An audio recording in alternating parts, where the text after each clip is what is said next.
Bismillahirrahmanirrahim. Bismillahirrahmanirrahim. Assalamualaikum warahmatullahi wabarakatuh. Alhamdulillahi wa kafa. Wassalatu wassalamu ala habibina wa nabiyyina al-mustafa Muhammadin wa ala alihi wa ashabihi ahlus sidqi wal wafa. Ashhadu an la ilaha illallah wahdahu la syarika lah. Wa ashhadu anna Muhammadan abduhu wa rasuluhu la nabiyya wa la rasula ba'dah. Amma ba'd. Jamaah Masjid Al-Kautsar, Masjid Al-Falah, Masjid Darussalam, dan Masjid Al-Furqan dalam lingkungan PT Badak Kota Bontang yang semoga senantiasa dirahmati oleh Allah Subhanahu wa taala. Alhamdulillah, kita bersyukur kepada Allah. Pada kesempatan kali ini Allah pertemukan kita, meski pertemuan ini hanya bersifat virtual, namun kita berharap semoga pertemuan ini tetap dirahmati oleh Allah Subhanahu wa taala. Dan kita berdoa semoga wabah yang saat ini melanda negeri kita berupa virus corona segera diangkat oleh Allah Subhanahu wa taala. Jamaah rahimakumullah. Tema kita pada pertemuan kali ini adalah berkenaan dengan keutamaan zuhud di dunia serta pentingnya memiliki harta yang sedikit dan keutamaan kefakiran. Kita akan mengawali pertemuan kita dengan sebuah hadis Nabi sallallahu alaihi wasallam yang terdapat dalam kitab Riyadhus Shalihin pada jilid yang pertama. An Jabir radhiyallahu anhu, berasal dari sahabat mulia Jabir radhiyallahu anhu. Beliau menceritakan anna Rasulullah sallallahu alaihi wasallam, bahwa suatu ketika Nabi sallallahu alaihi wasallam marra bis-suq, melewati sebuah pasar, wan nasu kanafai, dan orang-orang berada di sekitar Nabi. Famarra bi jaddin asyakka mayyitin. Lalu kemudian Nabi melewati sebuah bangkai kambing yang kondisi telinga dari bangkai kambing itu cacat. Ukurannya tidak normal, lebih kecil dari biasanya. Fatanawalahu fa akhadha bi udhuni.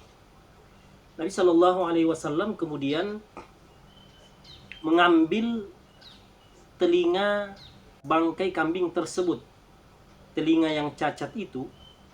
Tsumma qala, kemudian bertanya kepada para sahabat, ayyukum yuhibbu ay yakuna hadha lahu bidirham? Maukah kalian membeli telinga ini, telinga dari bangkai kambing ini, dengan harga 1 dirham? Faqalu, para sahabat kemudian menjawab, ma nuhibbu annahu lana bi syai'. Ya Rasulullah, kami tidak tertarik dengan telinga bangkai kambing itu. Wa ma nasna'u bihi. Sebab apa yang bisa kami perbuat dengan bangkai atau dengan telinga bangkai kambing itu? Tsumma qala, Nabi kemudian melanjutkan pertanyaannya, atuhibbuna annahu lakum? Kalau tadi beliau menawarkan telinga dari bangkai kambing itu dengan harga 1 dirham, sekarang beliau menawarkan seluruh bangkai kambing itu diserahkan kepada siapa yang menginginkannya. Qalu, para sahabat kemudian menjawab, wallahi, demi Allah, law kana hayyan kana aiban, innahu asyak. Ya Rasulullah, kondisi kambing itu sekarang sudah menjadi bangkai. Sedangkan kondisi kambing itu hidup saja, kami tidak tertarik sebab kondisinya cacat, telikanya tidak seperti ukuran yang normal. Fakaifa wa huwa mayyit. Sekarang kondisinya sudah menjadi bangkai. Bagaimana mungkin kami tertarik ya Rasulullah? Faqala, Nabi SAW ternyata memanfaatkan momen itu, kondisi itu, untuk memberikan nasihat kepada para sahabat. Dan tentu ini juga nasihat yang sangat penting untuk kita semua. Fawallah, Nabi bersumpah demi Allah, la dunya ahwanu 'ala Allah min hadza 'alaikum. Sungguh dunia ini lebih hina di mata Allah Subhanahu wa taala. Lebih hina di sisi Allah Subhanahu wa taala dari bangkai kambing ini atas kalian. Hadis ini diriwayatkan oleh Imam Muslim, dan tentu saja hadis ini adalah hadis yang sahih. Jamaah rahimakumullah, hadis ini begitu jelas, begitu gamblang, memberi gambaran kepada kita dengan gambaran yang sangat ekstrim. Bagaimana qimatud dunia, bagaimana nilai dan harga dunia di mata Allah Subhanahu wa taala. Kalau kita korelasikan atau kita kaitkan dengan tema kita saat ini, keutamaan zuhud di dunia, maka tidak menutup kemungkinan ada di antara kita yang kemudian salah kaprah, salah di dalam memahami hadis ini, yang kemudian berakibat kepada salah di dalam mengambil sikap dan tindakan dalam kehidupan di dunia ini. Mendengarkan hadis ini kemudian timbul kesimpulan, lahir konklusi bahwa kalau begitu kita tinggalkan saja dunia ini.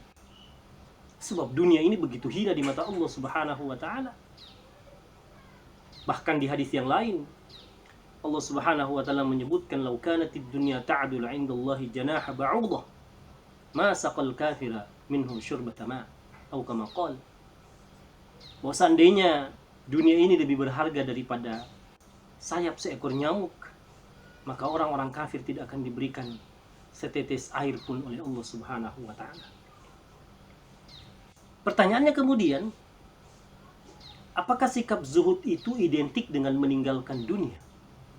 Apakah zuhud itu kita harus miskin? Apakah zuhud itu kita harus berpakaian compang-camping? Apakah zuhud itu berarti kita tidak usah bekerja mencari nafkah untuk keluarga? Menarik apa yang disampaikan oleh Nabi Sallallahu Alaihi Wasallam. Tentu kita semua memahami bahwa Nabi itu telah didesain oleh Allah Subhanahu Wa Taala sebagai uswatun hasanah, sebagai suri tauladan, sebagai contoh terbaik. Artinya, sikap perilaku Nabi Sallallahu Alaihi Wasallam adalah gambaran utuh tentang zuhud yang sesungguhnya. Sehingga kita tidak perlu meragukan kualitas kezuhudan Nabi Sallallahu Alaihi Wasallam. Maka semua perilaku sepak terjang Nabi itu adalah gambaran zuhud yang sejati, zuhud yang sesungguhnya. Tentu banyak kisah, banyak hadis yang menggambarkan hal itu. Namun di antaranya yang masyhur, yang sering kita dengar, ketika 3 orang sahabat datang menghadap kepada Nabi. Yang satu mengatakan, "Ya Rasulullah, mulai saat ini saya tidak akan menikah. Sebab dari penjelasan Anda, saya bisa menarik kesimpulan menikah itu bisa mengganggu ibadah yang kita lakukan." Tidak lama kemudian datang sahabat kedua dan mengatakan, "Ya Rasulullah, mulai saat ini saya tidak mau makan. Saya akan terus melakukan puasa. Sebab saya berkesimpulan bahwa ternyata makan itu bisa mengganggu ibadah." Datang sahabat yang ketiga lalu berkata kepada Rasulullah, "Ya Rasulullah, saya berkesimpulan dari penjelasan-penjelasan Anda selama ini tentang Islam, tentang akhirat, tentang ibadah, saya berkesimpulan, saya tidak akan tidur mulai saat ini, sebab saya menganggap tidur itu mengganggu ibadah yang saya lakukan. Apa jawaban Rasulullah? Wahai para sahabatku, aku adalah orang yang paling bertakwa di antara kalian. Kalau dalam konteks kajian kita hari ini, atau dalam kesempatan ini, kita bisa maknai, aku adalah orang yang paling zuhud di antara kalian. Tapi kemudian, kata Rasulullah, saya juga menikah. Bahkan kita tahu dalam riwayat, dalam sejarah istri Rasulullah, ada riwayat yang mengatakan 9, ada yang mengatakan lebih dari itu. Artinya banyak istri Nabi. Saya bertakwa, saya zuhud, tapi saya juga makan. Saya zuhud, tapi saya juga istirahat, saya juga tidur. Karena dalam tubuh kita ini ada hak untuk menikah. Tubuh kita punya hak untuk makan. Tubuh kita punya hak untuk istirahat. Dan semuanya harus kita penuhi. Apa artinya? Artinya bahwa zuhud itu tidak identik dengan meninggalkan dunia. Maka apa yang Allah Subhanahu wa taala sampaikan di dalam Al-Qur'an, "Wabtaghi fima ataakallahu ad-daral akhirah wa la tansa nasibaka minad dunya," adalah ayat yang memberikan pencerahan kepada kita tentang makna zuhud. Kejarlah akhiratmu, tapi jangan lupakan duniamu. Memang di sini ada pesan tersirat. Allah mengatakan kejarlah akhiratmu, carilah negeri akhiratmu, prioritaskan akhiratmu, tapi jangan lupakan duniamu. Ini makna tersiratnya. Jangan sebaliknya, kejar duniamu, jangan lupakan akhiratmu. Porsi waktu yang kita gunakan, jangan sampai kita lebih banyak menghabiskan waktu kita, energi, tenaga kita untuk urusan dunia, lalu kemudian sisa-sisa waktu, sisa-sisa tenaga untuk mengejar akhirat, untuk ibadah kepada Allah Subhanahu wa taala. Itu makna tersirat dari ayat ini. Di samping itu, penting juga untuk kita memahami definisi, makna yang dijelaskan oleh para ulama berkenaan dengan zuhud itu. Misalnya Imam Hasan Al-Basri mengatakan bahwa zuhud adalah ketika engkau meletakkan harta itu di tanganmu dan tidak meletakkan di hatimu.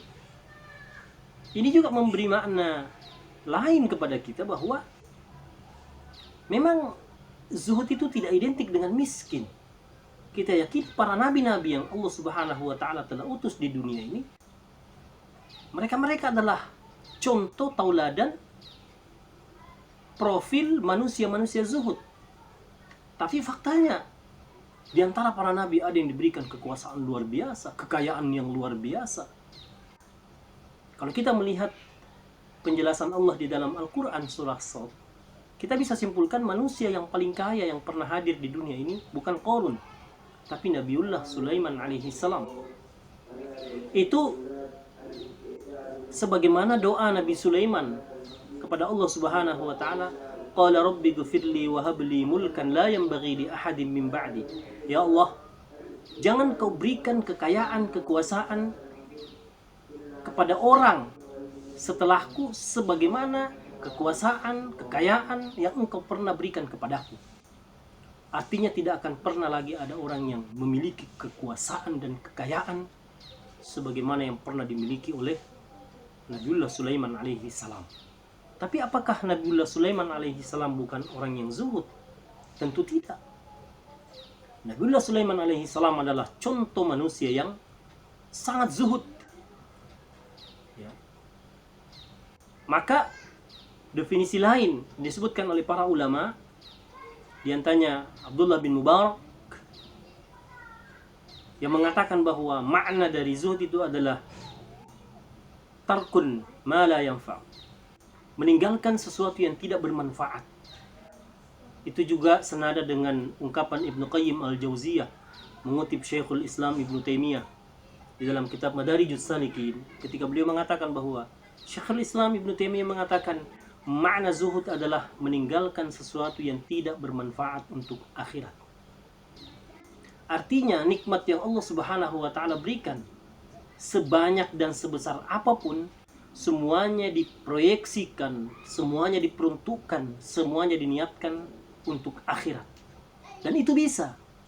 Itu bisa. Kita terima gaji. Kita niatkan gaji kita untuk akhirat.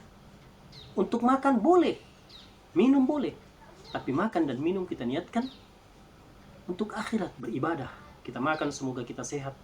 Kita sehat, kita bisa qiyamul lail, kita bisa baca Al-Quran, kita bisa zikir, kita bisa berdoa, kita bisa membantu orang lain, bersedekah, dan berinfak. Karena sesungguhnya setiap aktivitas yang kita lakukan, apakah untuk akhirat dan untuk dunia, itu ditentukan oleh niat kita. Kita bekerja niatnya untuk akhirat atau untuk dunia. Kita sholat, itu bisa ditentukan nilai sholat itu oleh niat. Innamal a'malu binniyat. Sesungguhnya setiap amal perbuatan itu ditentukan oleh niat. Maka Sufyan Ats-Tsauri, seorang ulama tabi'in yang sangat besar, itu mengatakan, "Laisa syai'un ashaddu 'alayya min niyyati."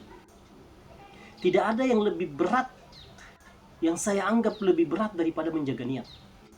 Tidak ada sesuatu di dunia ini yang lebih berat daripada menjaga niat.